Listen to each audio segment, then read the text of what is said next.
Hi friends, in this tutorial I'm going to be covering how to manage large conditional statements with the use of switches.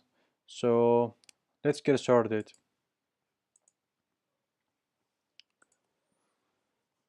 So in here I have already created a script. This is the script that I created in my previous tutorial, which was the conditional statements if. So you can see that it's kind of complicated and it's kind of very long. So in order to make this work, you have to type in a lot one for one, and the other thing, understanding it for someone who is new, it's kind of going to be complicated. And if I have to add more conditions, then it will keep on getting longer and longer. So an easy way of working with it is to make to make use of the switch statement. So in here, let me modify this. So I'm going to be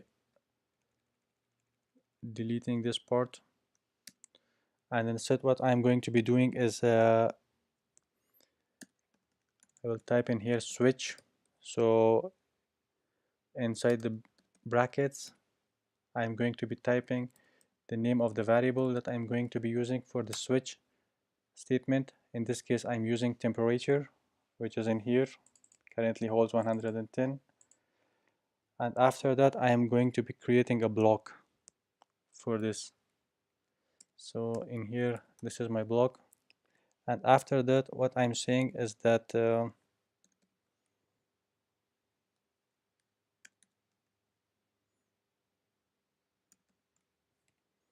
for this is I have created another tutorial explaining this.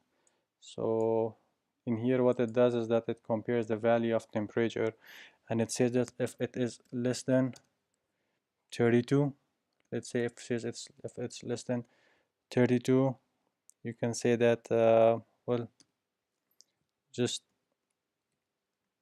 say it is below freezing. So what it does is that if your temperature is less than 110, it says below freezing. So what the break at the end does is that in here what it does is it says that if you encounter this, the value of temperature is 32, then break out of it. There is no need to continue on and go on further. So in here let's type in another condition. This time you're saying if it is exactly, so at 32 degrees it will be uh, exactly at the freezing point. So we don't have to put this in curly braces, we can just do this also, and after that we can type in freezing. So what it does is that if the value is 32, it prints in freezing. After that type in another break which will break out of it. The other that condition that we will be testing is that it is if it is if it is less than or equal to, let's say if it is less than or equal to 70. So as long as it's less than or equal to 70, you are saying put out the message of warm and good.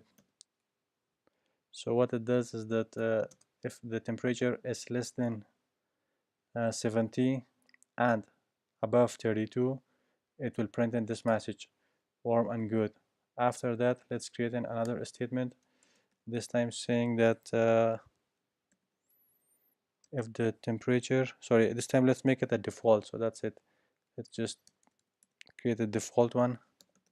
What the default does is that it is saying if it doesn't equal to anything, or if it isn't out of this range, just type in too hot. So let's format it a bit. Let me align these things in here so that it can be easy to understand and look.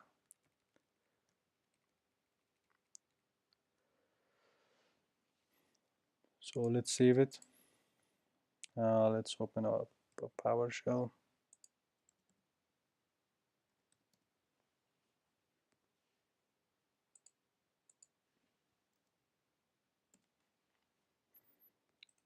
let's run it, or we can, you don't have to run it as that. So in here you can see that, okay, so let me move it a little bit in here as well so that you guys can see it properly. So let's move on to the desktop, and in here we can see that our conditional statement, our conditional script, sorry. So if you run this, you can see that it says too hot. Why does it say too hot? Because currently the temperature is 110.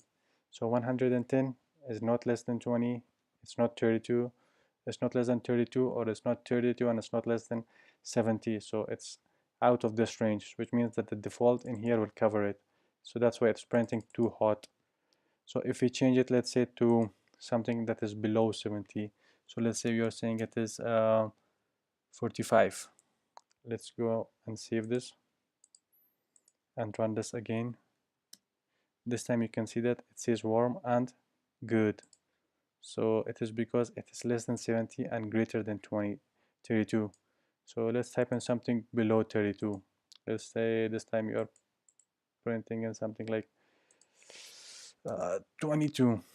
So if it is less than 32, what it should do is type in below freezing. So if you do it and do it, you can see that it says it's below freezing. And if we put in exactly 32, so this is 32, this should catch it, this statement in here, and it should say freezing.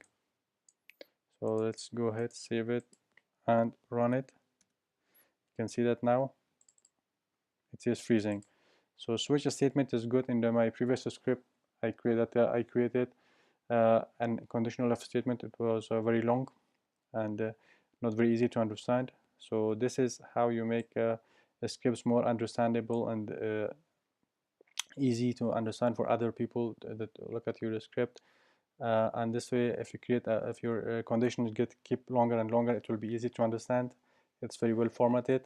So this is it for this tutorial, guys. If you have any questions, feel free to put it in the comment section below, or if you have any suggestions or recommendations or any particular topic that you want me to cover, so feel free to put it in the comment section as well. And I'll see you guys in the next one.